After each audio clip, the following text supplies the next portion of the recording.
In my Twitch Plays Pokemon Psychology video, I mentioned how a lot of people left after Generation 1 was done because nothing could ever live up to how meaningful and special it was. Once the original is done, they typically don't want to see it reskinned under a different banner. It loses its heart in their eyes and just becomes a scheme to attract money or attention or whatever the proprietor wishes to gain. This lends itself to something very relevant in the Pokemon franchise and something I've always been on the fence about: remakes. Now, to start off, I feel I must elaborate on the difference between a sequel and a remake.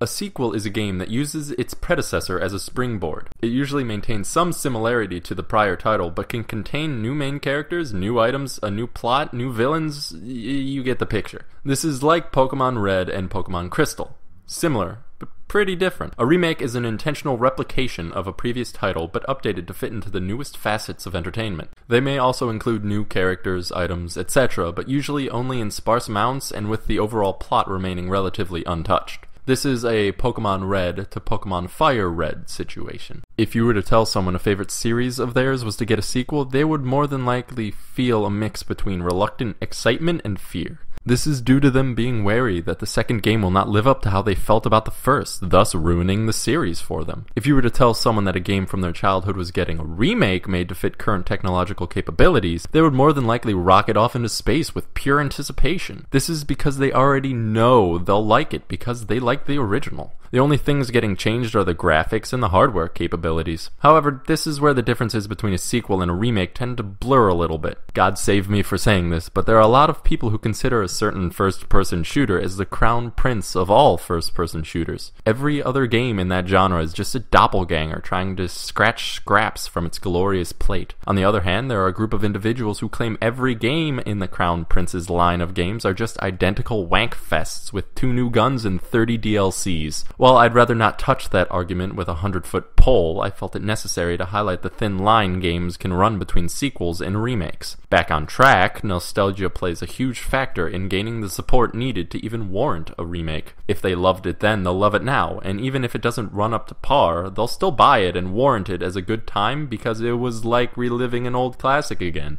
So finally, I'm going to talk about Pokemon remakes. And I'm going to start it off blunt.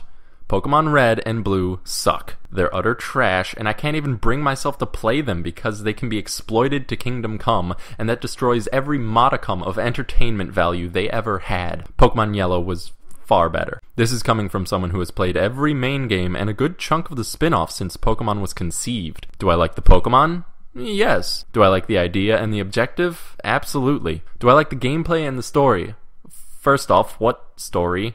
Collect badges, stop supposed bad guys, win league. Simple, but not quite a Vonnegut. And yes, that's the bare essentials of every Pokemon game, but bear with me here. They don't hold up today, even though I'm still nostalgic about them being my introduction to the series. Did they need a remake? Oh, sweet Jeebus, yes. They rid the game of pretty much every bug, added in updated Game Boy Advanced color palette to make everything more robust, and they even added in the Sevi Islands, but we don't talk about them.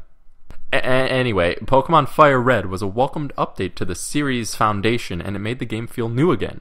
A+ in my book. Pokemon Gold and Silver were a step up from Red and Blue. To begin, they added in the heroine every Pokemon fan dies to get their hands on, shiny Pokemon. They added an adamantly sparse amount of new Pokemon, but it was enough to tide us over. And what's this? After you beat Johto, you get to go back and beat Kanto?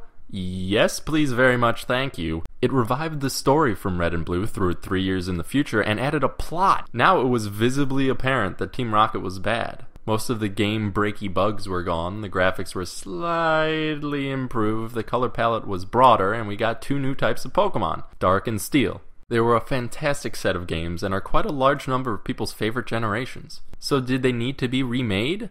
Not necessarily. I can go back and enjoy playing Crystal about just as much as I can enjoy going and playing Soul Silver. The graphics are improved, once again, with even more Pokemon intruding upon the land of Johto. Also, this came after the physical special split, so it was infinitely more competitive, but that's for another video. But I don't feel it was really necessary for any other reason than just to bring a well-loved game back from old consoles and put them on new ones. And to be honest, I'm okay with that. Could I have lived without it? Yeah, probably. Am I glad they did it? Yes, but they didn't have to. Finally, we have Generation 3 up to bat. The the first main Pokemon game set on a Game Boy Advance, overshadowing its precursor by miles. This generation may be a bit slow for a lot of people due to half of the entire world being water, but I love it. It has some of my favorite gym leaders in Pokemon in it. However, I'll try to put bias aside for the sake of everyone. The Pokemon introduced are very hit or miss. The story actually has some depth though, and it changed depending on which version you had, with version-exclusive legendaries. It was as revolutionary as the Pokemon series would get until 3D was involved. And after years of speculation, we're at a point where we can say it has a remake planned for the Nintendo 3DS. I couldn't be happier because this is my second favorite generation out of the 6, and it's gonna have sparkly new graphics and new Mega Evolutions and gush. Did it need to happen though?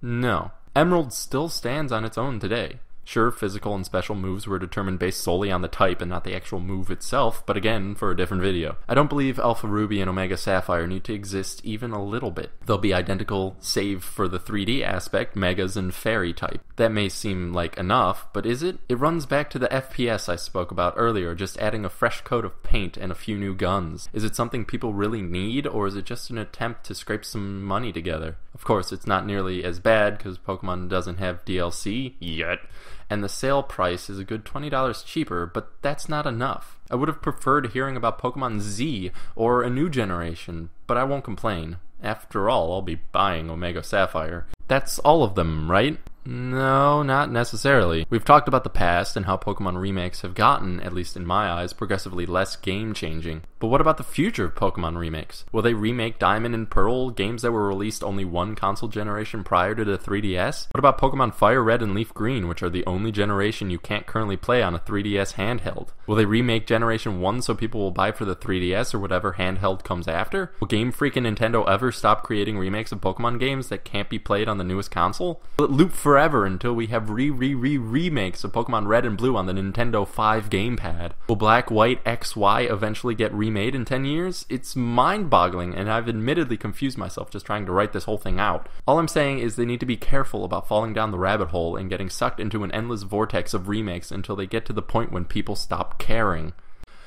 Now that my essay is over, I want to know what you guys think. What remakes did you enjoy, and which ones would you like to see remade? Do you like the idea of remaking old Pokemon games? Are you excited about Alpha Ruby and Omega Sapphire? Let me know in the comments down below. As always, don't forget to like and share this video. Doing so really helps me out, and I'll be eternally grateful to you. Also, if this is your first video of mine that you've seen, welcome, and my apologies for having to witness this. However, if you enjoyed what you listened to, though, hit that subscribe button and you'll be notified whenever I come out with a new video. That's all I have for you guys today. Thank you all for watching, and this is PokeTalkers signing out.